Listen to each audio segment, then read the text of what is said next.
un vieux cordonnier, une lame de parquet creuse, et une vérité enfouie plus profondément que le cuir et les clous. Bienvenue dans Détective Éternel, je suis votre hôte Louis.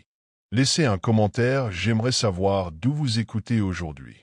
Chaque message que vous partagez ajoute du cœur à notre cercle mystérieux. Entrons à l'intérieur. Bienvenue chez Détective Éternel, je suis votre hôte Étienne. J'aimerais savoir d'où vous nous rejoignez ce soir. Le fait de vous entendre tous rend ce voyage encore plus spécial. Kamenkins. Le soleil matinal projetait un doux or sur le village de West Brackley, un hameau pittoresque niché au cœur de la campagne anglaise. Ce jeudi-là commença comme tous les autres.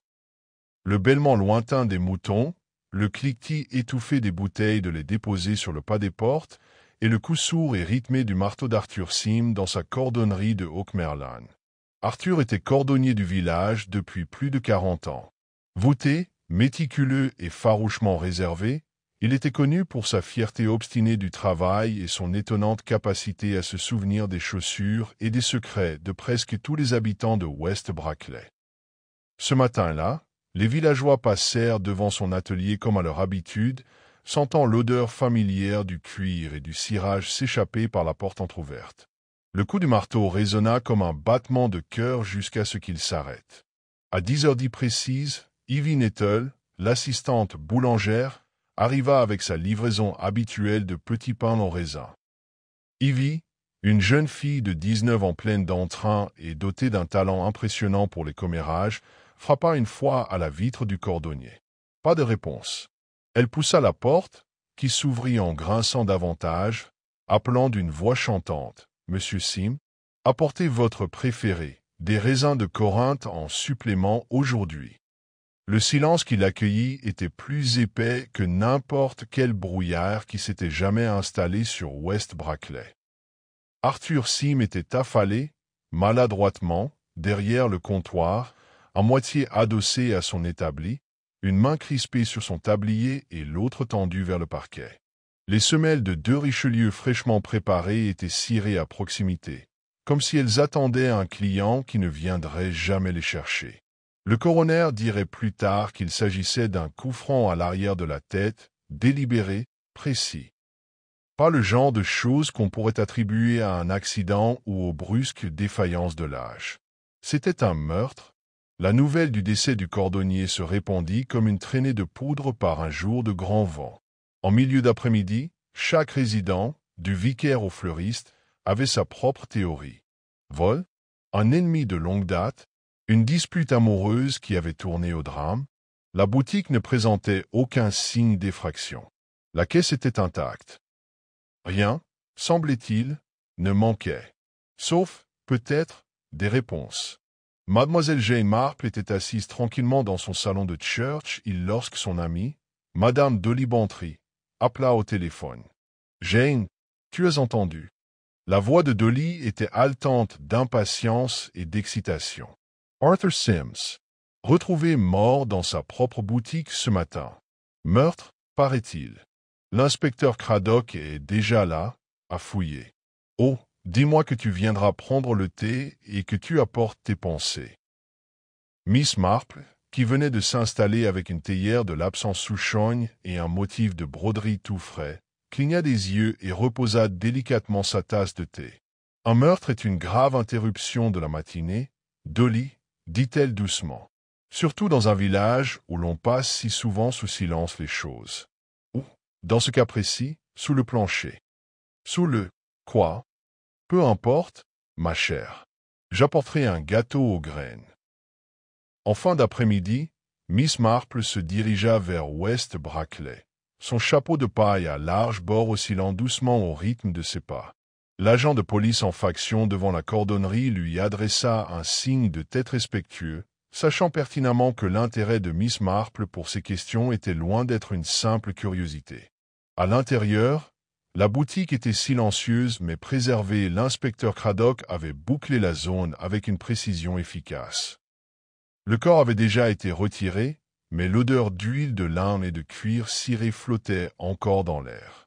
Une légère trace cuivrée de sang maculait l'une des planches du parquet, désormais soigneusement tracé à la craie blanche. Cradock lui-même, un homme grand et sec aux tempes grisonnantes, dont l'expression oscillait entre sévérité et résignation lasse, remarqua presque aussitôt Miss Marple. « Ah, je m'attendais plutôt à vous, Miss Marple, » dit-il avec un hochement de tête et un sourire contrit. « L'œuvre de Dolly Bantry, sans aucun doute. »« Elle a le don de me tenir au courant, » répondit Miss Marple avec un clin d'œil. « Mais j'avoue que c'est le nom d'Arthur Sim qui a davantage éveillé ma curiosité que l'idée d'un simple scandale villageois. »« Pas si simple, marmonna Cradock. Traumatisme contondant. Pas de témoin. Pas de mobile apparent. Et aucun signe d'effraction. » Il était plutôt méticuleux pour fermer sa boutique, observa Miss Marple en effleurant l'établi de sa main gantée. Mais s'il connaissait son visiteur, ce Pierre Cradock, alors la liste des suspects pourrait bien être tout le village. Miss Marple resta silencieuse un instant, fixant pensivement le vieux parquet, irrégulier et usé par des décennies de passage. Son regard s'attarda sur une tache près du comptoir, plus sombre, plus éraflée que les autres, comme si elle avait été récemment dérangée. « Avez-vous regardé sous le plancher » demanda-t-elle doucement. « Indécis. Les cordonneries ont souvent de petits compartiments pour ranger des cuirs rares, de vieux registres, ou des secrets. » Cradock fronça les sourcils, puis appela l'agent. « On apporte des outils. » On soliva le plancher. La poussière dansait dans la lumière du soleil couchant. Ce qu'ils trouvèrent sous le plancher de la cordonnerie n'était ni du cuir, ni des registres, mais une petite boîte en fer fermée par un fermoir rouillé.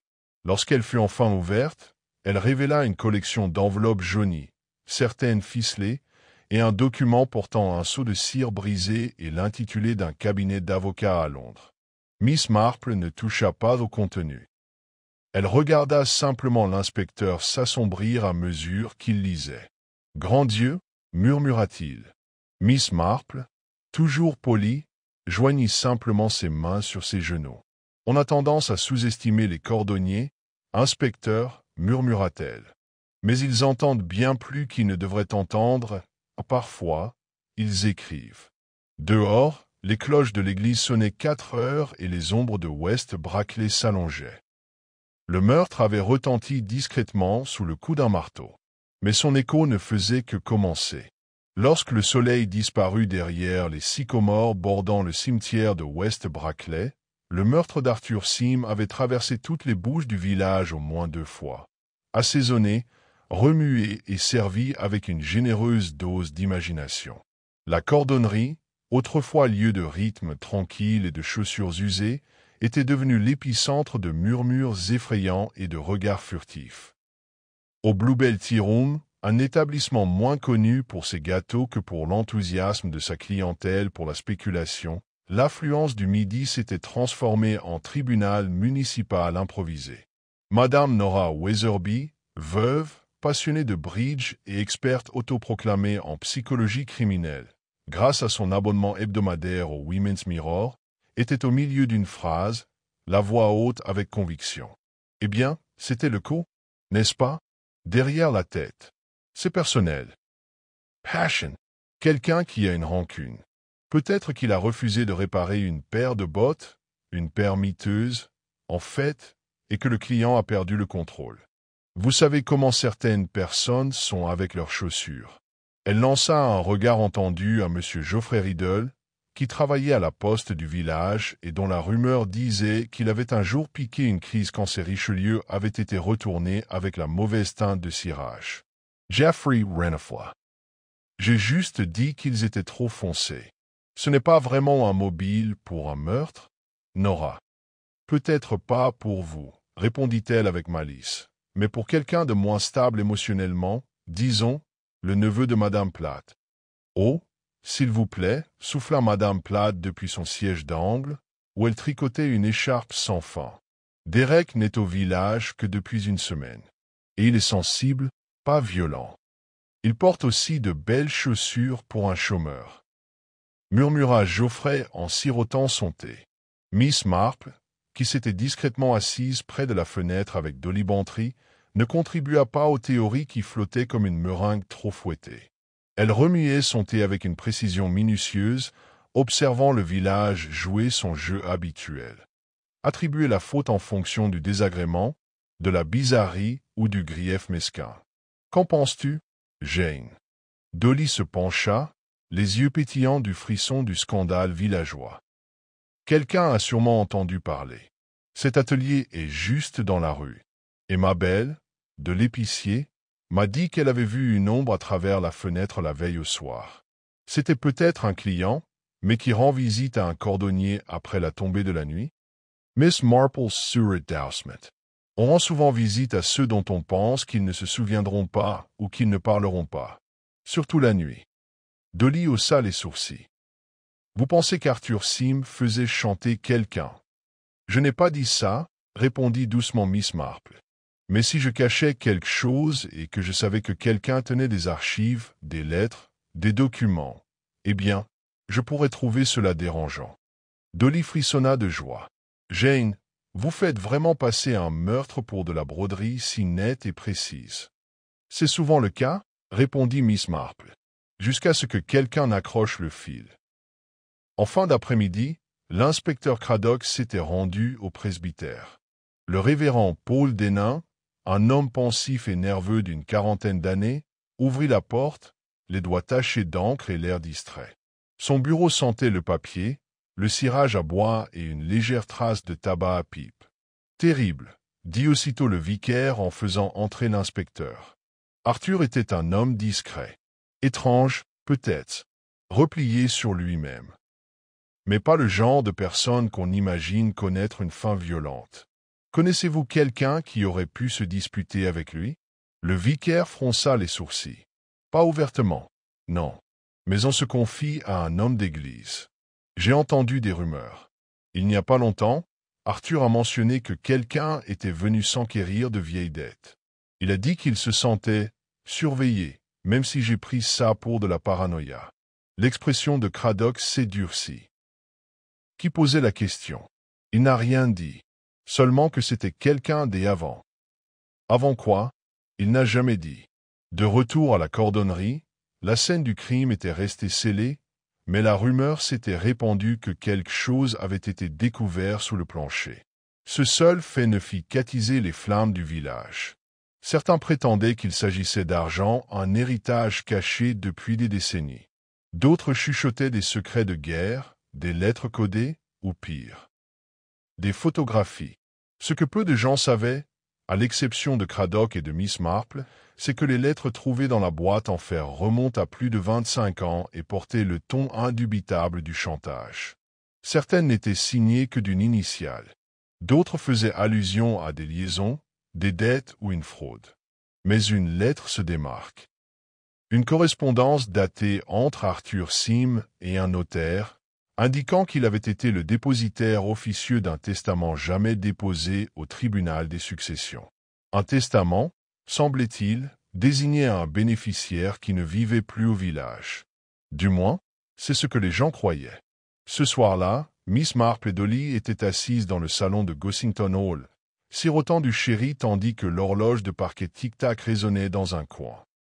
Pensez-vous que ce testament soit caché? C'est la clé? Demanda Dolly. Ou juste une autre curiosité du village? Miss Marple marque une pause, les yeux rivés sur la lueur vacillante du feu. Ça dépend qui a le plus à perdre. Voyez-vous, les motivations de Dolly se répartissent souvent en 3 catégories, l'amour, l'argent ou la peur. Parfois, elles se chevauchent. Elle prit une autre gorgée. Et Arthur Sim, malgré ses manières discrètes, en savait plus sur les villageois qui ne le soupçonnaient. Les gens en disent long lorsqu'ils se posent pour un essayage. Vous voulez dire qu'il écoutait pendant qu'il parlait? Je veux dire, dit Miss Marple d'une voix murmurée, que le sol d'un cordonnier pourrait porter le poids de secrets qu'aucun banc d'église n'entend jamais. Dehors, un vent commença à souffler à travers les haies du village, faisant bruisser les feuilles sèches comme du vieux papier. Une tempête se préparait, non seulement dans les nuages au-dessus de West Brackley, mais aussi dans les cœurs meurtris de ses habitants. Dans une maison au fond de la place du village, Une lumière vacillait derrière des rideaux tirés. À l'intérieur, un homme était assis seul, les mains tremblantes, fixant une paire de chaussures usées sur la table de sa cuisine. Les semelles étaient fraîchement raccommodées. Les lacets étaient soigneusement noués. Mais les chaussures n'étaient pas les siennes. Et le mot glissé dans l'une d'elles ne disait que « Je me souviens de tout ». Il attrapa le tisonnier de la cheminée et jeta un coup d'œil vers la porte. Pour l'instant, elle était verrouillée. Mais les secrets, comme West Brackley allait le découvrir, ont toujours tendance à s'infiltrer. L'inspecteur Craddock avait commencé son enquête sérieusement dès le lendemain matin, établissant une base d'opération discrète dans le bureau du gendarme du village. Si les affaires de West Brackley concernaient généralement du bétail égaré ou des querelles occasionnelles à propos de haies, le meurtre d'Arthur Sim avait galvanisé tous les villageois, les poussant soit à la spéculation, soit, plus curieusement, à la prudence. Les gens ferment leurs portes un peu plus vite. Observa le sergent Pierce, un homme du coin à la mâchoire carrée, doté d'un bon sens des ennuis et d'un penchant malheureux pour les bonbons durs. Même le laitier a dit qu'on lui avait offert un pourboire pour laisser les bouteilles sans frapper. Ce qui veut dire que quelqu'un est nerveux, répondit Craddock en arpentant lentement le village devant un plan du village épinglé au mur. Aucun meurtre ne passe inaperçu dans un endroit comme celui-ci. Quelqu'un a vu quelque chose, mais ils ne sont pas encore prêts à l'admettre. Ils marquent une pause, jetant un coup d'œil à une liste de noms. Chacun d'eux avait interagi avec Arthur Sim la semaine précédente. En tête de liste se trouvait Madame Elspeth Val, une veuve au sens aigu de la mode et à la mémoire longue. Elle était allée chez le cordonnier 3 jours avant sa mort pour récupérer les bottes de son mari, récemment réparées malgré son décès près d'un an plus tôt. La réaction d'Elspeth au meurtre d'Arthur fut dramatique, presque théâtrale. Elle était arrivée au salon de thé vêtue d'un voile noir, alors qu'elle privilégiait auparavant les chapeaux à fleurs, même en hiver. Choquant, avait-elle déclaré. Absolument choquant. Et dire que je lui ai confié les affaires de mon cher Réginald. On se demande ce qu'il a fait de tous les autres objets qu'il gardait pour réparation. Il était secret, vous savez. J'avais un tiroir plein de clés, à ce qu'on m'a dit.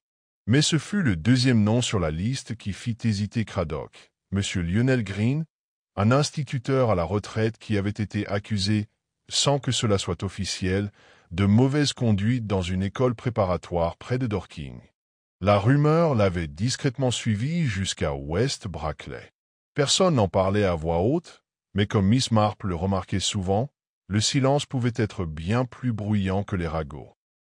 Lors de son entretien, M. Green s'était montré poli mais nerveux, ses mains pâles tremblant tandis qu'il offrait du thé dans un salon impeccable orné de cartes de l'Empire britannique et de certificats de mérite défraîchis. « J'ai rendu visite à Arthur, oui, admis-il. Pas plus tard que la semaine dernière. J'avais commandé une paire sur mesure orthopédique, voyez-vous. Des voûtes plantaires épouvantables. Il était silencieux, comme toujours, mais j'ai remarqué qu'il était préoccupé. Distrait. Il posait des questions étranges. Sur mes années d'école. Il voulait savoir si j'avais déjà enseigné dans le Kent, ce qui, je dois le dire, était assez personnel. Et vous? Non, répondit Lionel d'un ton sec. Puis il ajouta avec un petit rire forcé. Eh bien, seulement brièvement. Un trimestre environ. Rien de mémorable. Craddock prit note, mais n'en demanda pas plus. Pendant ce temps, Miss Marple avait entamé sa propre enquête discrète, d'un genre très différent. Elle préférait ne pas parler d'enquête, juste de conversation et d'observation. Ce matin-là, elle avait pris le thé avec la jeune Evie Nettle, l'assistante boulangère qui avait découvert le corps. Evie, troublée mais flattée, était assise dans le cottage de Miss Marple, serrant sa tasse de thé contre elle comme si elle allait s'échapper. Je n'ai vu personne partir, Miss Marple, vraiment pas. Juste Arthur par terre, et ses chaussures, celles sur le banc. Des Richelieu marrons, fraîchement cirés. J'ai d'abord cru qu'il somnolait. Vous savez comme il était silencieux. Ça m'a fait sursauter, en effet. Et aviez-vous déjà remarqué des visiteurs dans sa boutique à des heures indues? Maintenant que tu le dis, il y avait quelqu'un il y a quelques nuits. Je rentrais tard après avoir aidé à commander les gâteaux pour la fête de l'église. Je suis passé devant sa boutique et j'ai vu une lumière vacillante, comme une bougie. Bizzarre, non? La plupart utilisent des lampes. Les doigts de Miss Marple s'immobilisèrent sur la broderie posée sur ses genoux. Tu as vu qui c'était? Non, juste l'ombre d'une personne grande, mince peut-être. Il se déplaçait rapidement, comme s'il ne voulait pas être vu. Et puis la lumière s'est éteinte. Je pensais l'avoir imaginé, pour être honnête. Miss Marple la remercia gentiment, puis retourna à ses travaux d'aiguille. Mais son esprit était loin du fil et du tissu. Ce soir-là, elle rendit visite au révérend Dana.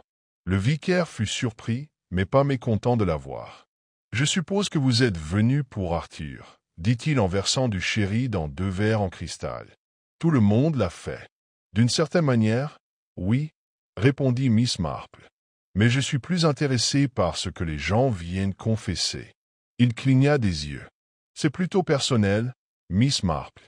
Je ne demande pas de nom, bien sûr. Arthur est-il venu vous voir, vicaire? Pas en confession, peut-être, mais pour un conseil, ou pour partager un fardeau. » Le révérend hésita. Il l'a fait, une fois, il y a environ 1 mois. Il était assis là où vous êtes assis. Il était troublé par quelque chose qu'il avait lu. « Une lettre, dit-il. Une vieille lettre. J'ai supposé qu'elle concernait un parent. Il n'a pas mentionné de nom. Il a juste demandé si un homme qui gardait un secret trop longtemps pouvait être pardonné pour les dommages causés. Qu'avez-vous dit? Je lui ai dit que le repentir est toujours la première étape, mais que la vérité doit suivre. Il hocha la tête et partit. Je ne l'ai jamais revu. Miss Marple Cyril Lintament's son Sherry. La vérité a toujours tendance à refaire surface, même quand il est enterré sous le plancher. À la tombée de la nuit, l'inspecteur Craddock arpentait l'étroite ruelle qui courait derrière la boutique du cordonnier. Là, niché dans les briques derrière l'atelier, il découvrit quelque chose d'inattendu, une légère traînée de cendres et de cire, comme si une bougie avait été posée sur le rebord de la fenêtre puis éteinte à la hâte. À l'intérieur de la boutique, le sol était encore béant là où la boîte en fer avait été découverte. Craddock s'agenouilla et examina le bois tout autour, des éraflures, certes, mais aussi des entailles, profondes, sans rapport avec l'usure, comme si quelqu'un avait déjà tenté de détacher la boîte, sans succès. Il resta debout, époussetant son manteau. Quelque part dans ce village tranquille, quelqu'un était revenu pour terminer ce qu'il avait commencé, et on avait réduit le cordonnier au silence pour garder ce secret enfoui. De retour à Churchill, Miss Marple remit sa broderie dans son panier. Elle avait brodé un peu cet après-midi-là. Ses pensées étaient ailleurs. Un homme est mort. Des secrets avaient été évoqués. Et un village, pour tous ses jardins fleuris et ses fenêtres polies, commençait à se fissurer. Elle croisa les mains et murmura. La question, bien sûr, n'est pas de savoir qui voulait la mort d'Arthur. Cette liste est peut-être plus longue qu'on ne le pense. La vraie question est de savoir qui craignait ce qu'il savait. Le samedi matin, l'air de West Brackley avait pris cette lourdeur particulière qui suit le premier choc d'un meurtre au village. Le choc, en l'occurrence, commençait à retomber comme la poussière sur les rebords de fenêtres, mais la curiosité n'en était que plus vive. L'inspecteur Craddock, assis dans le salon de l'auberge locale, le renard et la lanterne, finalise sa liste initiale de personnes d'intérêt. Il ne s'agissait pas tant de savoir qui avait raison de tuer Arthur Sim, la plupart des gens ne l'avaient pas, à première vue, mais plutôt de savoir qui avait pu être au courant des lettres cachées sous le plancher. Et surtout, qui avait pu en craindre le contenu. En tête de liste, au-delà des noms prévisibles, figurait Madame Judith Langlais. Judith n'était revenue à West Brackley que 8 mois plus tôt, après près de 20 ans d'absence. Elle avait été une sorte de star locale dans sa jeunesse brillante, élégante, ambitieuse, et avait quitté le village assez brutalement après la mort de son fiancé, Peter Forsyth, décédé dans un accident de voiture sous de vagues soupçons. Des rumeurs circulaient alors aussi. Des héritages, des fiançailles rompues discrètement réparées, une dispute la nuit de la mort de Peter. Elle vivait désormais dans la maison de sa défunte tante, de l'autre côté de la verdure, et se mêlait rarement à la foule, sauf les jours de marché. Craddock lui rend visite peu après midi. Judith Langlais ouvrit la porte avec un air calme qui confinait à l'indifférence. Elle était toujours belle, avec ses traits anguleux et ses yeux noirs, bien que les années se soient imprimées sur son visage comme des rides sur un vieux parchemin. « Inspecteur, dit-elle en s'écartant. Entrez, si vous le voulez bien. » Son salon était épuré, d'allure moderne, une singularité à West Brackley. Pas de napperon, pas de figurines en porcelaine, pas de fougères dans des pots en porcelaine. Juste des livres et quelques photos encadrées de personnes dont Craddock ne parvenait pas à deviner les noms. Je suppose que c'est à propos d'Arthur Sim. Vous le connaissiez bien? Elle rit une fois, d'un rire sec. Je connaissais son silence. C'est à peu près tout. Il a réparé une paire de bottes le mois dernier. Notre conversation s'est limitée à cela. A-t-il dit quelque chose d'inhabituel pendant votre visite? Il m'a demandé si j'étais à West Brackley depuis longtemps. Je lui ai dit que j'étais né ici. Il n'a rien demandé d'autre. Craddock marque une pause, l'observant. Et vous n'avez jamais correspondu avec lui avant de revenir? Pourquoi le ferais-je? Le ton de Judith était fermé. Nous n'étions pas amis. Nous n'étions rien. Je n'ai jamais pensé à Arthur Sim de ma vie. L'inspecteur hocha lentement la tête, mais en se retournant pour partir, il remarqua un petit carnet relié en cuir qui dépassait dessous la table. Les initiales P.F. étaient légèrement gravées en or. Votre fiancé, Peter Forsyth. Demanda Craddock en l'indiquant doucement. Le visage de Judith se ferma, comme des volets contre la tempête. Il tenait un journal. Je ne savais pas que je l'avais encore. Il n'a aucune importance. Je vois. Merci pour votre temps.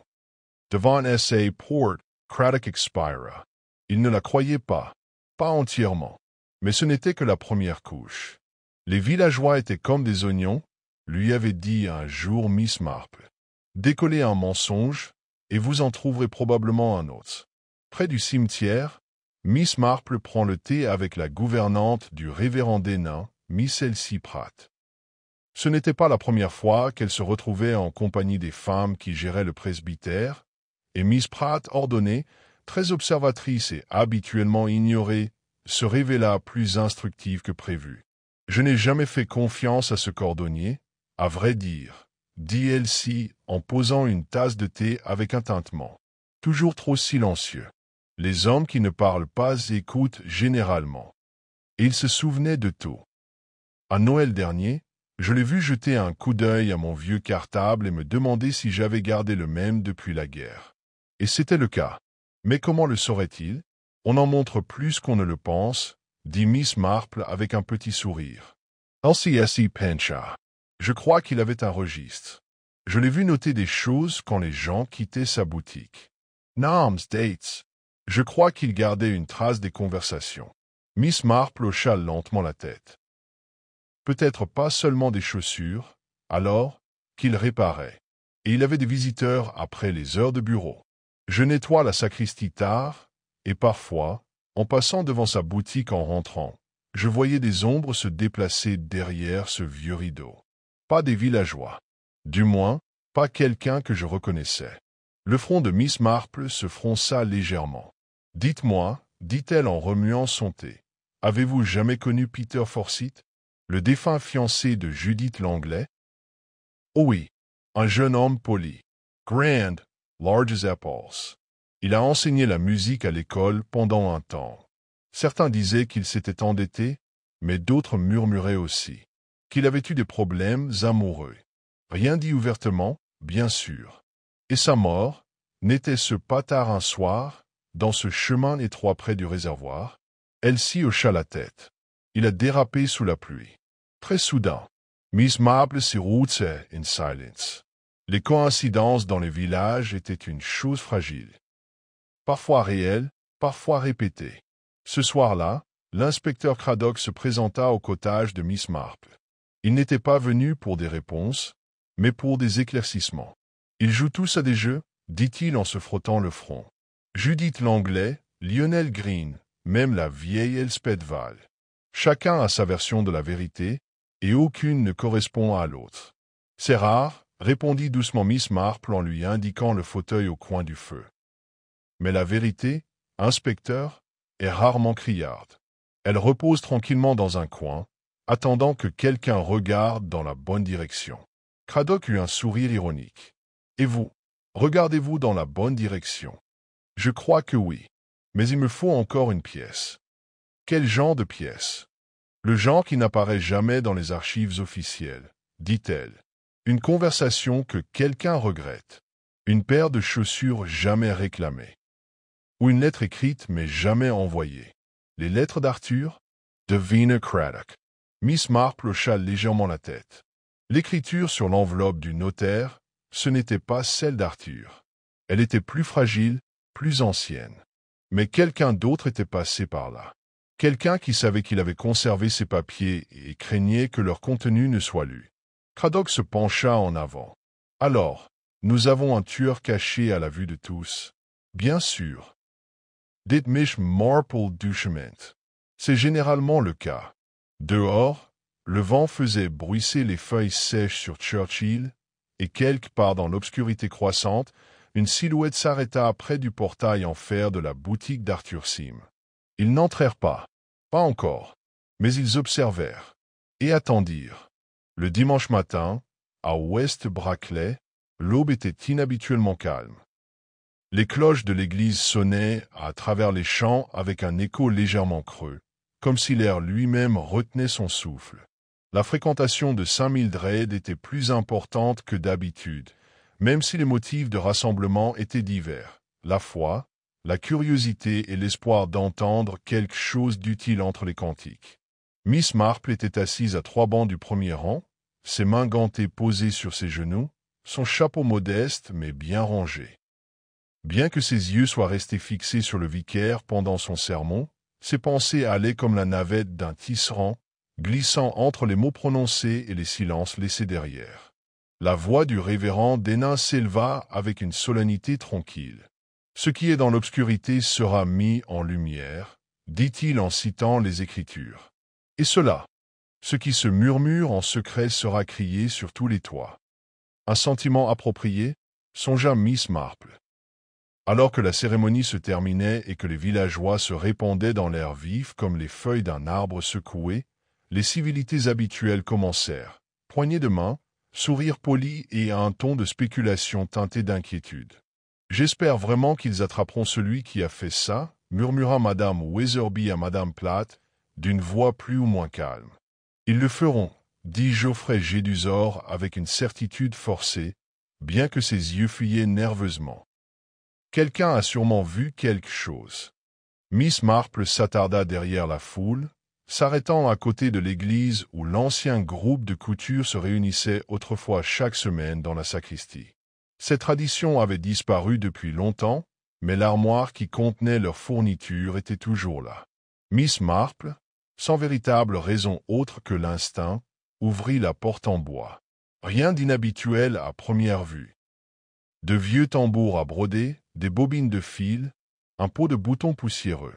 Mais sous une pile de serviettes en lin, elle trouva un carré de tissu plié, un calicot brut et uni, brodé de fil brun selon un motif trop grossier pour être décoratif. On aurait dit un essai d'enfant en couture, à un détail près. Les lettres A.S. étaient cousues dans un coin, non pas avec soin, mais avec les traits hâtifs et irréguliers d'une personne inexpérimentée ou pressée. Miss Marple tourna le tissu dans ses mains. A.S. ne pouvait signifier Arthur Sim. Pourquoi les initiales d'un adulte seraient-elles brodées sur un tel tissu? Et pourquoi le cacher derrière l'église? Du linge? Elle examina l'envers. Là, subtile mais reconnaissable, se trouvait une bosse cousue, une petite crête sous le tissu, à peine perceptible sans regarder. Munie de ses ciseaux à broder tirés de son sac à main, Miss Marple coupa le fil le long de la crête et sépara délicatement les épaisseurs. À l'intérieur se trouvait un unique bouton banal à première vue, mais les années d'observation de Miss Marple remarquèrent quelque chose d'étrange. Il était argenté, plat et démodé, avec une gravure au revers, un P stylisé. F. Peter Forsyth. Elle resta un instant dans le silence de la sacristie, reconstituant ce qui n'avait été que esquissé jusque-là. Arthur Sim avait caché ce bouton dans un tissu à l'intérieur de l'église, rien de moins. Ni dans sa boutique, ni chez lui. Dans un endroit où il pensait qu'il serait en sécurité, inaperçu. Un endroit où seul un membre de l'ancien cercle de couture pourrait penser à regarder. De retour au cottage plus tard dans l'après-midi, Mademoiselle Marple déposa le tissu et le bouton dans une boîte à thé en bois. Ses doigts restèrent un instant suspendus avant de refermer le couvercle. Dolly Bantry arriva peu après, les joues rouges de brise, portant un panier de scones. « Des nouvelles, Jane ?»« Rien d'annoncé, dit Mademoiselle Marple, mais le silence est assez éloquent. »« Dites-moi. » Mademoiselle Marple esquissa un léger sourire. « Il semble qu'Arthur Sim ait conservé quelque chose ayant appartenu à Peter Forsyth, un bouton de manteau ou de veste, très probablement. Pourquoi il l'avait, et pourquoi il avait choisi de le cacher à l'église, voilà la question. Sûrement pas un indice après toutes ces années, dit Dolly, les yeux écarquillés. Peut-être pas un indice au sens traditionnel du terme, répondit Miss Marple, mais un symbole, le fil conducteur d'un motif longtemps obscurci. Le même après-midi, l'inspecteur Craddock reçut un mot, remis par un écolier aux chaussures boueuses et à l'enveloppe tachée. À l'intérieur se trouvait un message écrit d'une écriture soignée mais inconnue. Demandez à Judith Langlais ce qu'il en est du bouton. Elle s'en souviendra. Pas de signature. Craddock se rassit dans son fauteuil à l'auberge, retournant le mot. Il partit aussitôt pour le cottage de Judith. Elle ouvrit la porte avec un air qui confinait à la lassitude. « Je pensais que nous en avions assez parlé, inspecteur. » Craddock brandit le MOT. « J'ai des raisons de croire que vous pourriez reconnaître ceci. » Il a placé le bouton d'argent dans sa paume. La réaction de Judith Langlais était subtile mais immédiate. Sa colonne vertébrale se redressa. Ses lèvres se séparèrent légèrement, puis se fermèrent. Une affleurance se leva dans ses joues, pas d'embarras, mais de quelque chose de plus froid. « Où avez-vous trouvé cela ?» demanda-t-elle enfin. C'était caché, derrière le linge d'église. Elle hocha la tête lentement, point. Il appartenait à Peter. Je pensais qu'il était mort dans un accident de voiture. Il l'a fait, a-t-elle dit, mais non sans question. Craddock se pencha en avant-point. Arthur Sim a-t-il aussi ses questions? Elle a fermé sa main autour du bouton. Arthur était là cette nuit-là. Pas à l'accident, mais plus tôt. Peter lui avait rendu visite, en réparation, ou peut-être juste pour parler. Ils avaient été amicaux une fois, vous voyez. Pas proches, mais cordial. Que s'est-il passé? Judith hésita. Peter avait des ennemis. Les gens qui en voulaient à son héritage, son engagement pour moi. Il était téméraire, mais gentil. Cette nuit-là, il a dit que quelqu'un l'avait suivi. Quelqu'un qui l'a menacé. Arthur m'a dit plus tard, maladresse, des années après, qu'il a vu une silhouette devant la boutique, en regardant Peter partir. Pourquoi ne s'est-il pas fait? Parce qu'il n'a pas vu de visage, et parce qu'il craignait ce qui pourrait sortir d'autre. Craddock exhala lentement. Quoi d'autre? La voix de Judith est tombée en chuchotement. Arthur m'a dit un jour qu'il soupçonnait que Peter n'était pas mort par accident. Ce quelque chose à propos des marques de dérapage ne correspondait pas. Mais il pleuvait. Il n'y avait aucune preuve. Et maintenant Arthur est mort. Et ce bouton était un message. Craddock la regarda, puis hocha la tête. À l'extérieur, les cloches de l'église ont recommencé à se taire, marquant l'heure. Mais dans le salon de Miss Marple, le tic-tac de l'horloge du grand-père était le seul son. Elle se leva et retira le bouton, en le plaçant à côté de son aiguille. Ensuite, elle a ouvert un petit cahier, et dans une cursus et à une netteté. Le meurtre ne se met jamais dans l'acte seul. C'est la peur du passé qui aiguise la lame. Elle a fermé le cahier et a attendu. Parce que quelqu'un avait peur. Et quelqu'un, très bientôt, allait commettre une erreur. L'ambiance à West Brackley commença à changer dès le lundi après-midi. Ce fut subtil au début, des pas plus calmes, des conversations plus courtes et une certaine prudence dans les salutations entre voisins. On aurait dit que le village, autrefois lieu de douce routine et de joyeux commérages, avait tiré un peu plus fort ses rideaux. La curiosité au départ cédait la place à la suspicion. L'inspecteur Craddock arpentait le périmètre de la place du village avec un malaise grandissant. Non pas que l'enquête manquât de direction, au contraire, le chemin se précisait, mais parce que trop de gens avançaient avec la démarche prudente de ceux qui portent des secrets. Ce fut Miss Marple, comme toujours, qui remarqua la première ce que personne d'autre ne remarquait. Elle remarqua que Lionel Green, l'instituteur à la retraite, avait complètement cessé ses promenades matinales. Pour un homme autrefois connu pour son passage ponctuel devant la poste et la boulangerie à 10 heures précises, sa disparition soudaine était révélatrice. Elle remarqua également que Madame Elspeth Val, qui ne refusait jamais une audience publique, n'était pas venue au salon de thé Bluebell depuis samedi. Lorsque Dolly Bantry lui avait rendu visite sous prétexte de lui rendre un livre de recettes empruntées, Elspeth elle avait ouvert en robe de chambre, les yeux rouges et la voix tremblante. Elle refusait même de reprendre le livre, rapporta Dolly, et soufflait. Elle répétait sans cesse, ce qui est caché finit toujours par se révéler. Le plancher craque, le passé craque, c'est toujours pareil. Puis elle m'a claqué la porte au nez. Miss Marple ne fut pas surprise. Elle avait déjà vu ces signes. La culpabilité se repliait sur elle-même, les secrets se pressaient contre les murs de l'esprit comme une tempête menaçant de briser du verre. Il était temps, pensa-t-elle, de faire un peu pression.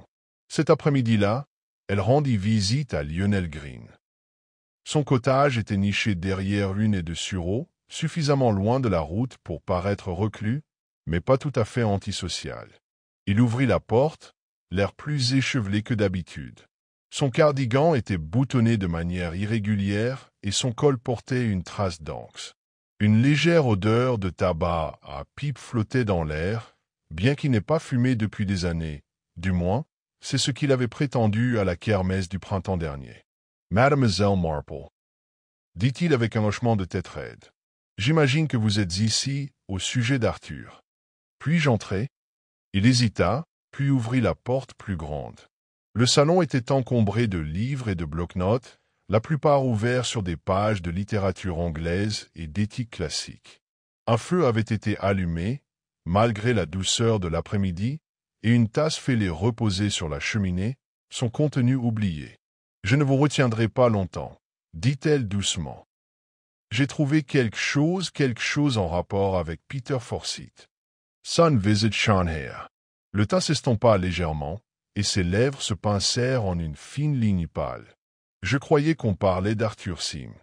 C'est vrai, mais parfois, il faut remonter plus loin pour comprendre le présent. Elle fouilla dans son sac à main et en sortit le bouton argenté, gravé et lourd de sous-entendus. On l'a trouvé caché dans un tissu à l'église. Un tissu portant les initiales d'Arthur. Il le fixa sans un mot. « Peter s'est-il déjà confié à vous ?» demanda-t-elle doucement. « À propos d'une filature ? À propos de menaces ?» Les épaules de Lionel Green s'affaissèrent légèrement, comme si une partie de sa résistance s'était relâchée. Peter, commença-t-il à voix basse, était insouciant. Charismatique, mais insouciant. Il avait des dettes, et des ennuis qui n'auraient pas été acceptables socialement, je veux dire. Du moins, pas ici. J'ai essayé de le prévenir. Le prévenir de qui? Green détourna le regard vers le feu. Il y avait un homme. The Laundress. Je ne connais pas son nom. Seulement que Peter le craignait. Il disait qu'Arthur savait quelque chose, qu'il avait une lettre ou un document. Il disait que si jamais il arrivait quelque chose, je devais le signaler. Mais vous ne l'avez pas fait. Je croyais que c'était juste des paroles en l'air, dit Green, presque pour lui-même. Les jeunes gens osent des choses dramatiques. Je ne le pensais pas, et puis Peter est mort. Et la semaine suivante, Arthur a fermé boutique pendant 3 jours. Il a prétendu être malade. Mais je pense qu'il cachait quelque chose, même à ce moment-là. Miss Marple remit le badge dans son sac. Il n'est pas trop tard pour parler. Green hocha légèrement la tête, mais elle le quitta avec l'air d'un homme qui avait gardé le silence trop longtemps pour le raccrocher facilement. Plus tard dans la soirée, alors que le crépuscule dessinait de longues ombres sur les haies, l'inspecteur Craddock confronta Elspeth Val.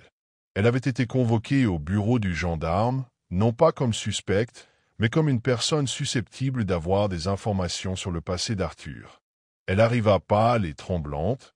Le voile noir qu'elle portait vendredi pendait maintenant mollement autour de son cou. « Elspeth, dit Craddock doucement, te souviens-tu avoir vu Arthur Sim parler à Peter Forsyth, ou à quelqu'un d'autre peu avant la mort de Peter? » Je ne sais pas, balbutia-t-elle.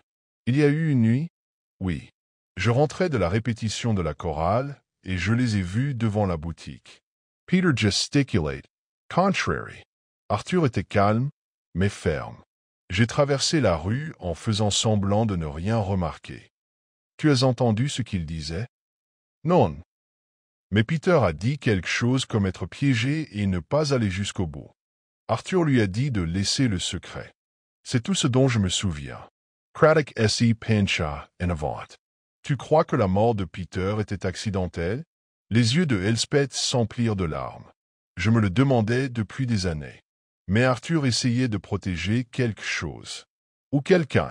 Je pense qu'il portait la culpabilité en lui, même s'il n'était pas responsable. Et maintenant? Demanda Craddock doucement. Pourquoi se cacher maintenant? Parce que la culpabilité s'accroche, murmura-t-elle, même quand elle est empruntée. Après le départ de Elspeth, Craddock se tourna vers la seule constante dans ce tourbillon silencieux, Miss Marple. Elle attendait dans la cour devant le bureau du gendarme, assise tranquillement sur un banc de bois avec un panier de broderie. « Je crois que le village est en train de se défaire, dit-il. »« Il ne se défait pas, inspecteur, dit-elle gentiment. Il se souvient. » Elle baissa les yeux sur ses ouvrages. « Voyez-vous, la culpabilité est comme une maille qui tombe. Si on la rattrape vite, aucun mal n'est fait.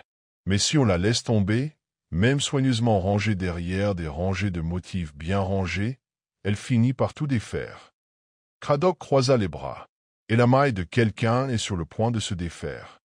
Miss Marple hocha la tête. « Tout à fait. » De l'autre côté du village, dans un salon faiblement éclairé, une silhouette ouvrit un vieux tiroir et en sortit une lettre marquée d'un cachet de cire incolore. Il relut les mots, puis ils mirent une allumette sur le bord. Mais le papier ne brûle pas proprement, et les secrets, même tachés de cendre, laissent leurs traces. Le passé se réveillait à West Brackley, et il n'avait aucune intention de s'en aller en silence. Le lendemain matin, la pluie tomba sur West Brackley en bruine douce et persistante, rendant les sentiers glissants et peignant le village de ton gris. La boutique du cordonnier, toujours fermée et scellée par du ruban adhésif de police, semblait plus solitaire que jamais, ses fenêtres perlées par la pluie et son enseigne en bois oscillant faiblement dans la brise comme une pendule au sens caché. L'inspecteur Craddock se tenait juste devant la porte, fixant l'endroit où Arthur Sim s'était tenu pour la dernière fois, probablement seul, peut-être effrayé. L'affaire comportait plusieurs volets, plus qu'il ne l'aurait souhaité, et les fils n'étaient plus seulement emmêlés. Ils commençaient à s'effilocher. Mais il n'avait pas anticipé la suite. Peu après 10 heures, la cloche du presbytère sonna. Le révérend Denain, surpris au milieu de sa correspondance, ouvrit la porte d'entrée et trouva une enfant, la petite Jenny Appleton, 8 ans à peine, serrant dans ses bras un paquet de tissu trempé. « Maman m'a dit de te donner ça, » dit-elle, essoufflée. Notre chatte l'a trouvé derrière la remise. Elle pensait que c'était de vieux chiffons, mais ça sentait bizarre et il y avait quelque chose à l'intérieur. Curieux et inquiet, le révérend Denain déballa le tissu humide. À l'intérieur se trouvait une enveloppe brûlée, les bords étaient roussis, mais le seau de cire était encore visible au centre. Elle avait craqué sous l'effet de la chaleur, mais portait l'insigne reconnaissable d'un notaire londonien, le même que celui qui correspondait au papier retrouvé sous le plancher d'Arthur. Il n'y avait pas de nom sur l'enveloppe. Juste un mot, griffonné à l'encre noire, effacé et presque perdu par la pluie. Copy. Dana le fixa du regard, puis traversa immédiatement la ruelle pour se rendre au bureau du gendarme. L'inspecteur Craddock écouta, en silence, les explications du vicaire. Il prit l'enveloppe avec précaution, la plaçant sous un buvard pour la faire sécher. Puis, une fois le seau suffisamment ramolli, il l'ouvrit avec précaution et en sortit un second testament, presque identique à celui trouvé précédemment. Mais cette version présentait une différence significative.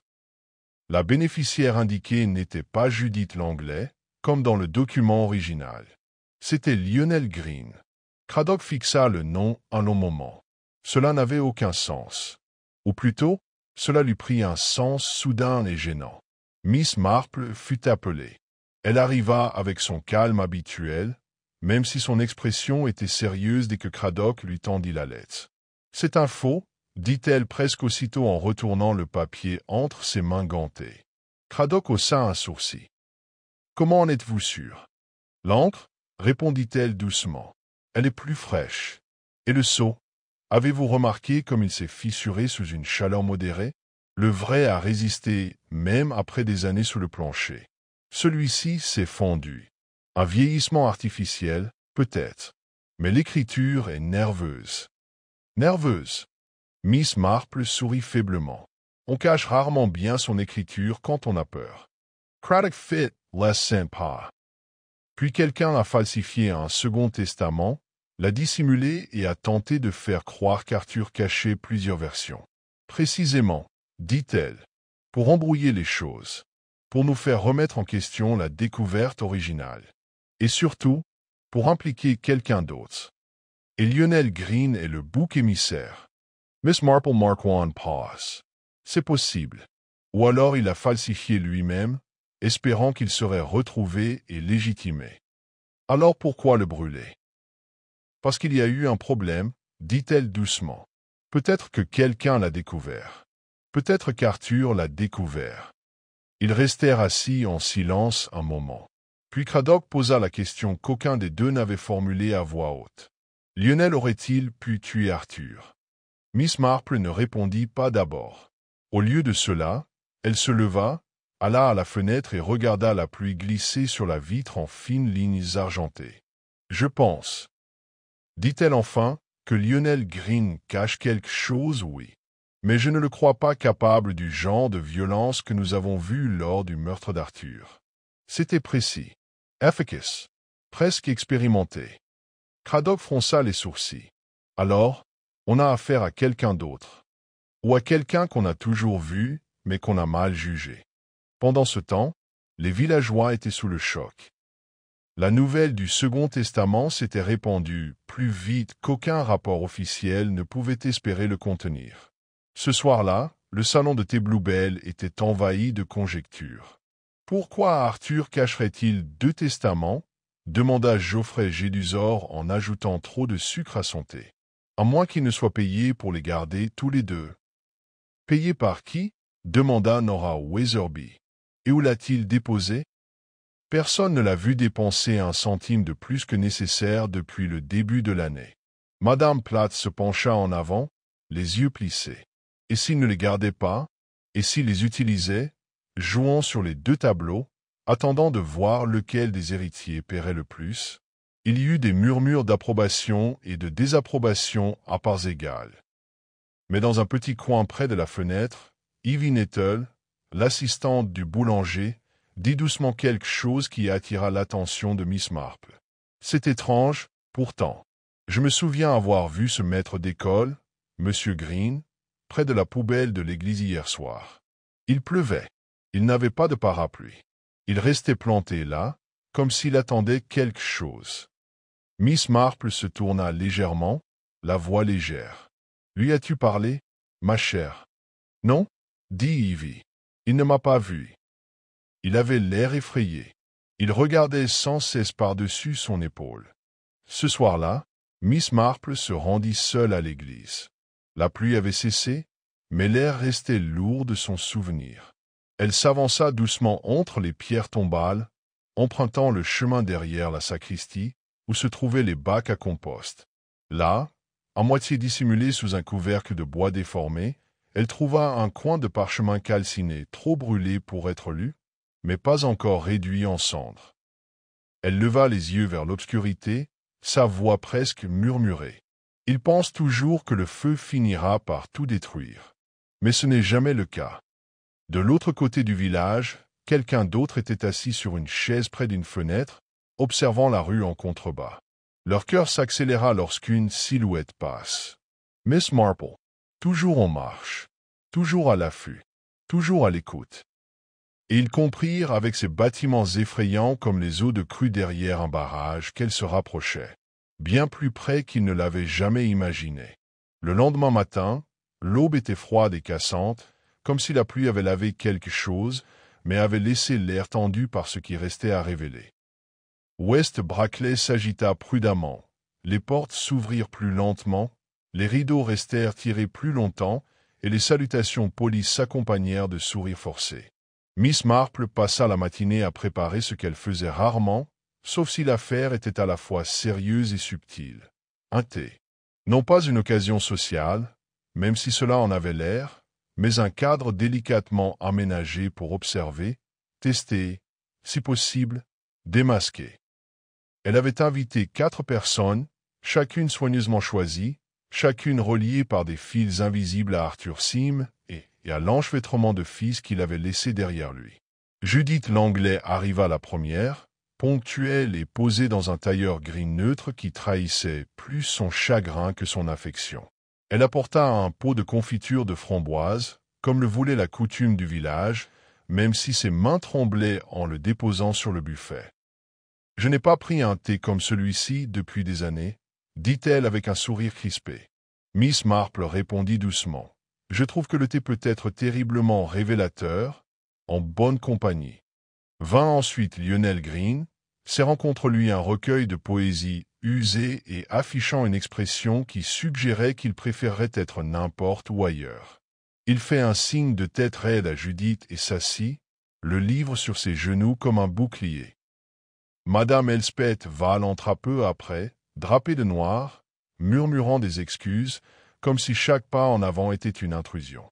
Elle serrait un mouchoir en dentelle et évitait le regard de tous. Le dernier invité arriva le dernier. Geoffrey Jeducer. Il ne figurait pas sur la liste initiale de Miss Marple.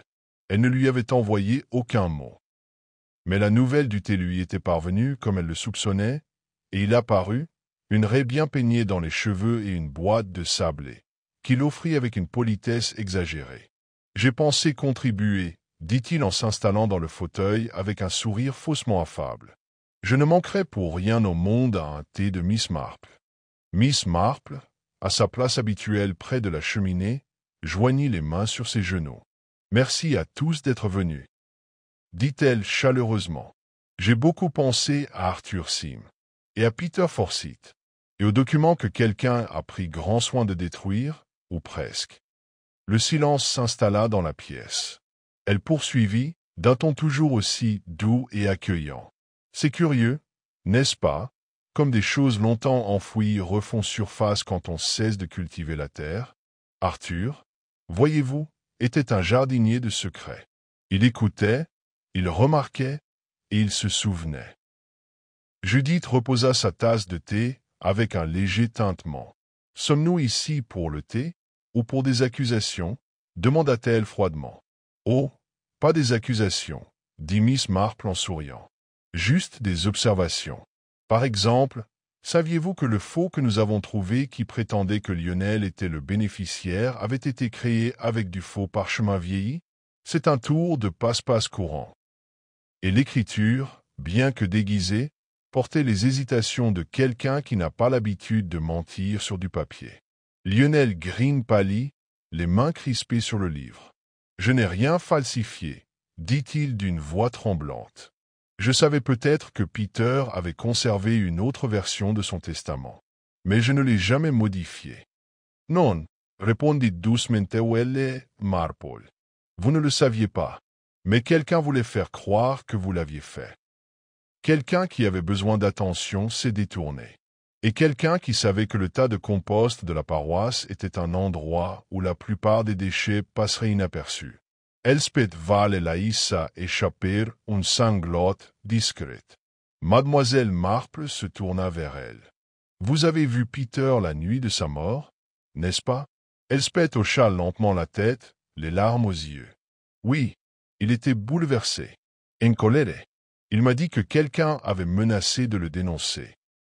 Il a dit que peu importe ce que Judith voulait, qu'il ne se laisserait pas contrôler. » Tous les regards se tournèrent vers Judith, immobile, le visage indéchiffrable. La voix de Miss Marple s'adoucit. « Je ne crois pas que tu l'aies tué, Judith. Mais je crois qu'un proche, quelqu'un qui pensait protéger ton avenir, a peut-être fait quelque chose d'impardonnable. » Les mots étaient lourds de sens. Puis Geoffrey Gédusor, resté silencieux jusqu'à présent, rit doucement. « Est-ce le moment ?» dit-il en se renversant en arrière, « où tu prétends que j'ai poussé un homme hors de la route à cause d'une conversation à moitié entendue. »« Non, » dit Miss Marple. « Mais je pourrais suggérer que tu avais plus de raisons que la plupart de vouloir faire taire Arthur Sim. » Le silence revint dans la salle. Le sourire de Geoffrey s'éclaircit. « C'est ridicule. Vraiment, vous alliez chez Arthur tous les vendredis, sans faute. Toujours après la fermeture. Ivy Nettle l'avait remarqué. Vous disiez que c'était pour cirer vos chaussures. Mais personne ne cire ses chaussures en privé, monsieur Gédusor, à moins d'avoir quelque chose à cacher. » Il se leva brusquement. « Vous tendez la main. » Miss Marple hocha calmement la tête. « Peut-être. Ou peut-être ai-je remarqué que, lors de l'examen du registre d'Arthur, un seul nom comportait un symbole particulier à côté de chaque entrée. Le vôtre. Un petit X à l'encre rouge. Pas à côté de celui de Judith. Pas à côté de celui de Lionel. Le vôtre. » Judith se leva lentement. « Qu'est-ce que cela signifie ?» demanda-t-elle en se tournant vers Geoffrey. Miss Marple répondit. « Ça veut dire qu'Arthur se mettait en garde. Geoffrey Gédusor extorquait Peter Forsyth il y a 20 ans, pour des raisons personnelles, des affaires qui auraient ruiné sa carrière, et peut-être la réputation de Judith. Peter l'a payé, mais Arthur savait. Arthur en a gardé la preuve. Et quand il a découvert que quelqu'un, probablement Geoffrey, falsifiait des documents et menaçait Lionel, il a dû le confronter. « Je ne l'ai pas tué, » dit Geoffrey rapidement. « Je n'ai pas. » Le regard de Miss Marple n'y vacilla pas. « Tu as confronté Arthur, » dit-elle, « dans sa boutique, avec le même marteau qu'il utilisait pour façonner les semelles. Tu savais qu'il le gardait à proximité. Tu savais que personne ne te soupçonnerait. Tu n'étais que le gentil receveur de poste.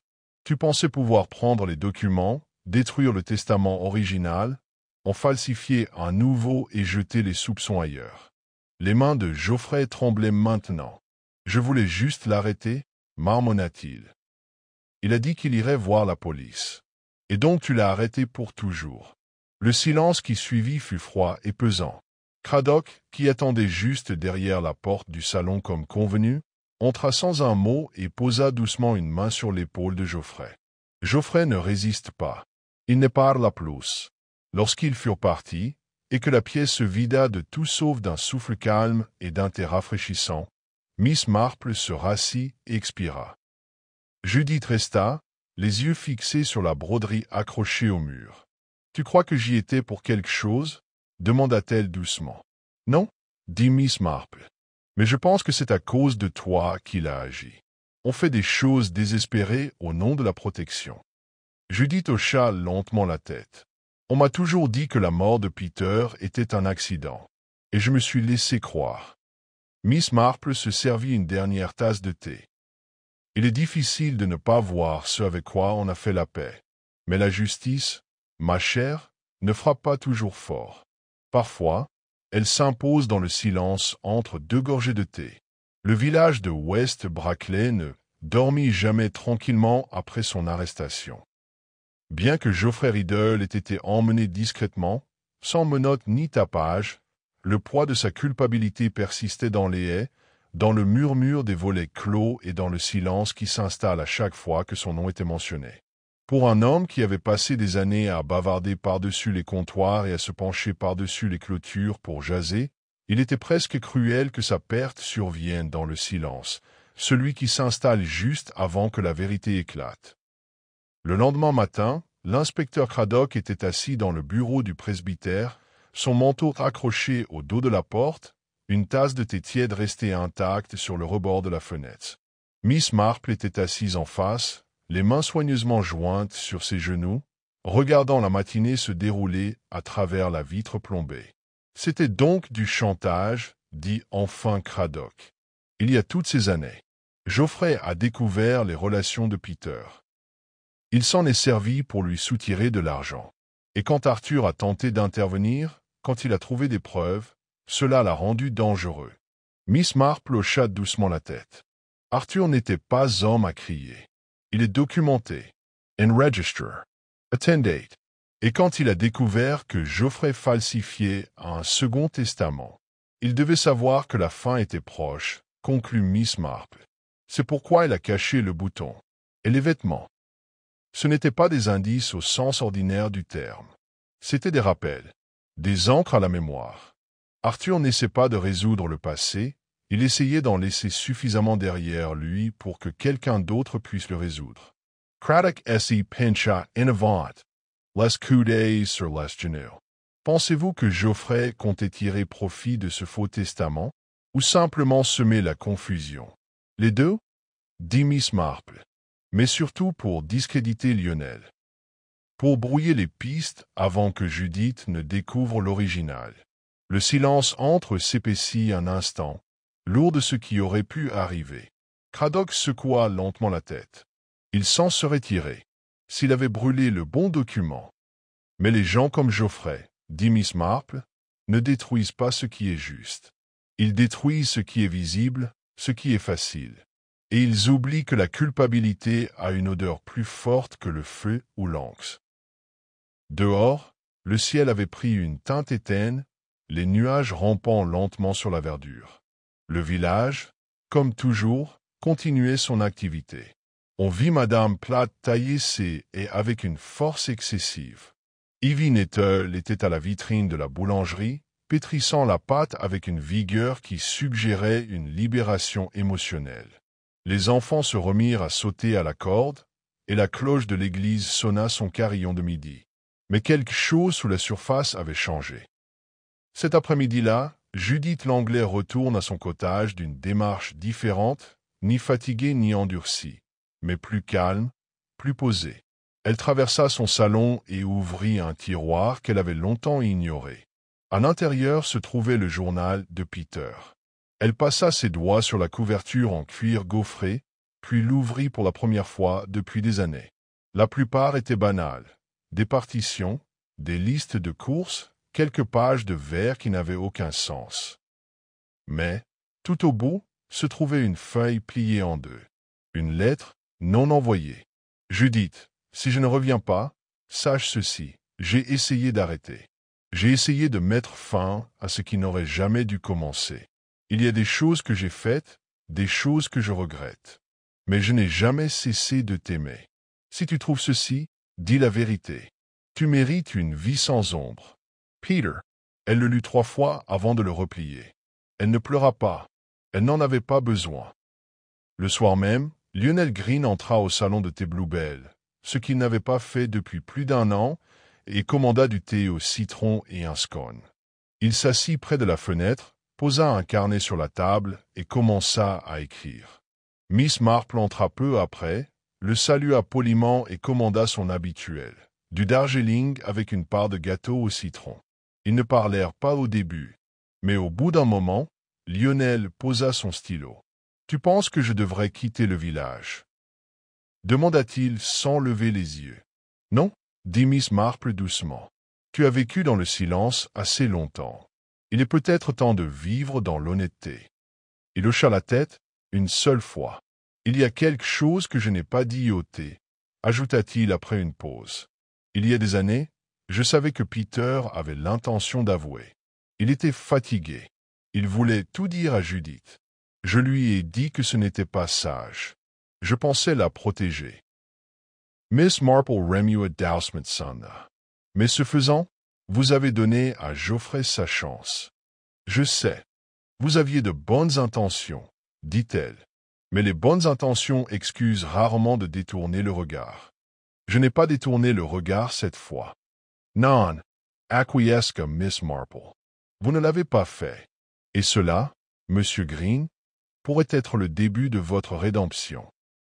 La conversation s'est transformée en silence, ce silence confortable qui s'installe entre deux personnes qui n'ont plus rien à prouver et beaucoup à comprendre. Plus tard dans la semaine, le village a organisé une petite cérémonie commémorative pour Arthur Sim. Elle était modeste, pas de grands discours, pas de fleurs, hormis ce que Madame Weatherby a pu dénicher dans son jardin. Le pasteur a brièvement parlé des âmes tranquilles qui observent plus qu'elles ne parlent. Mademoiselle Marple se tenait au fond, les mains jointes sur le fermoir de son sac à main. Personne n'a parlé de meurtre. Personne n'a parlé de secret. Mais l'air semblait plus léger. Tandis que les villageois rentraient chez eux, Dolly Bantry marchait à côté de Mademoiselle Marple vers le portail de l'église. « Tu avais raison, Jane, dit-elle en soupirant. Ce n'était pas du tout une question de preuve, n'est-ce pas? Non, répondit Marple. C'était une question de peur, et de souvenirs, et de ces petites choses que nous négligeons, comme les boutons et les gens. Dolly rit doucement. Penses-tu que nous connaîtrons un jour la paix dans ce village? Miss Marple sourit, son regard scrutant les chaumières familières, la fumée des cheminées, les ruelles étroites et sinueuses. Pour un temps, dit-elle doucement. Mais les villages sont comme des échantillons de broderie, Dolly. Chaque point est net sur le devant, mais plein de nœuds et d'enchevêtrements sur l'envers. Le motif tient, mais seulement si quelqu'un est prêt à raccommoder les fils lorsqu'il s'effiloche. Ils continuèrent leur chemin, le soleil de l'après-midi projetant de longues ombres obliques derrière eux. Et quelque part, derrière des rideaux de dentelle et des regards silencieux, West Brackley exhala. Non pas que le mystère ait disparu, mais parce qu'il avait enfin été compris. Une semaine après que le village eut enterré Arthur Sim, West Brackley commença, avec hésitation, à retrouver son rythme. La cordonnerie restait fermée, une couronne noire encore accrochée à sa porte usée par les intempéries. Personne n'eut le courage de l'enlever pour l'instant. Certains disaient que c'était le vent qui faisait grincer la vieille enseigne en bois la nuit, mais d'autres disaient que c'était Arthur lui-même, veillant toujours sur les secrets qu'il avait protégés au cours de sa vie. Miss Marple ne croyait pas aux fantômes, pas au sens traditionnel du terme. Mais elle savait pertinemment comment les souvenirs persistaient, comment la culpabilité et le chagrin traversaient souvent les lieux tranquilles longtemps après que le monde les ait considérés comme résolus. Ce lundi matin-là, elle se tenait près de la fenêtre de son cottage, le rideau de dentelle tiré, tandis qu'elle regardait M. Appleton clouer une enseigne sur le cordonnier. Allouer, se renseigner au bureau du conseil. « C'est bientôt, » murmura Dolly Bantry, assise dans le fauteuil à oreilles, une tasse de thé à la main. Miss Marple hocha légèrement la tête. Les gens aiment remplir un espace une fois qu'il est vide, avant même d'avoir compris ce que cet espace signifiait. Dolly sirota son thé. Pourtant, je n'arrête pas de penser à Geoffrey Gédusor, comme il semblait ordinaire, toujours à s'inquiéter du prix des timbres et des scores de cricket. Le mâle se présente rarement en costume dramatique. Des douchement Miss Marple. Le plus souvent, il porte des chaussures élégantes et salue le pasteur le dimanche. Ils restèrent un moment assis en silence, écoutant le tic-tac matinal de l'horloge du grand-père. Dehors, le village poursuivait sa lente guérison. Judith Langlais avait fait de longues promenades, seule, mais sans plus se presser. Un changement notable se manifestait en elle. Ses épaules étaient moins crispées, son expression s'était adoucie, son regard ne s'attardait plus d'un coin à l'autre comme s'il était poursuivi par le passé. Elle avait accepté un poste à la bibliothèque locale, un travail discret parmi des choses tranquilles. Mademoiselle Marple trouvait cela plutôt approprié. Quant à Lionel Green, il avait recommencé à enseigner, non pas officiellement, mais de manière informelle, réunissant quelques enfants du quartier dans la salle paroissiale pour des cours de poésie et d'histoire. Sa voix, bien que toujours douce, avait acquis une fermeté qui le surprit lui-même. Un matin, Mademoiselle Marple passa devant les portes ouvertes de l'église et s'arrêta pour l'entendre lire à voix haute. La vérité, écrasée sur terre, renaîtra. William Cullen Bryant, les enfants clignent des yeux en entendant ce vers inconnu, mais la voix de Lionel porte le poids d'un homme qui avait autrefois contribué à étouffer la vérité et vivait maintenant dans le respect de son retour. Même Elspeth Val avait changé. Elle portait à nouveau des couleurs ni audacieuses ni vives, mais suffisamment pour suggérer que le voile de deuil avait été plié, à la fois littéralement et émotionnellement. Elle rejoint le groupe de couture de la paroisse une fois de plus, ses mains habiles et silencieuses, ses yeux souvent perdus dans ses pensées. Miss Marple visita le salon de thé Bluebell un matin et trouva Evie Nettle gérant fièrement la caisse. Madame Weatherby tenait à nouveau la cour, bien que plus discrète, moins encline à pointer du doigt, et un calme étrange s'était installé dans les lieux. Les ragots du village s'étaient tournés, pour le moment, vers les enterrements de vie de jeunes filles et les projets de vacances. Craddock fait sa dernière visite avant de retourner à Londres. Ils s'assirent dans le jardin derrière le cottage de Miss Marple, savourant des parts de gâteau aux graines et la brise printanière inhabituellement chaude. « J'ai rédigé le rapport, dit-il. Les aveux de Gédusor étaient complets, suffisamment pour satisfaire la justice. Bien qu'il persiste à affirmer que la mort de Peter Forsyth était accidentelle, Miss Marple ne répondit pas immédiatement. Elle cueillit une feuille sèche de son rosier. « Les accidents sont si pratiques quand on est le seul témoin, » dit-elle enfin. Craddock poussa un léger soupir. « Auriez-vous agi différemment ?»« Non, » dit-elle. « Plutôt peut-être. Mais le temps choisit son moment. » Il l'observa un instant, puis sourit. « J'ai toujours admiré votre timing. » Elle leva les yeux, une douce lueur dans les yeux. « Ce n'est pas une question de timing, inspecteur. C'est une question d'écoute. » Ils terminèrent leur thé, et Craddock se leva pour partir. « Vous me préviendrez, » dit-il, « la prochaine fois que quelque chose commencera à sentir mauvais à West Brackley. »« Oh, je ne présume jamais, inspecteur, » dit Miss Marple en se levant avec lui. « Mais je remarque quand les biscuits sont déplacés. » Alors qu'il marchait sur le chemin du jardin, elle est retournée sur sa chaise et la broderie en attendant dans son panier. Un nouvel échantillonneur. Elle a ramassé l'aiguille et a étudié le design à moitié fini. Un verre de village, une église en pierre et une petite boutique avec un toit incliné. Les outils, pas de meurtre, mais de mémoire.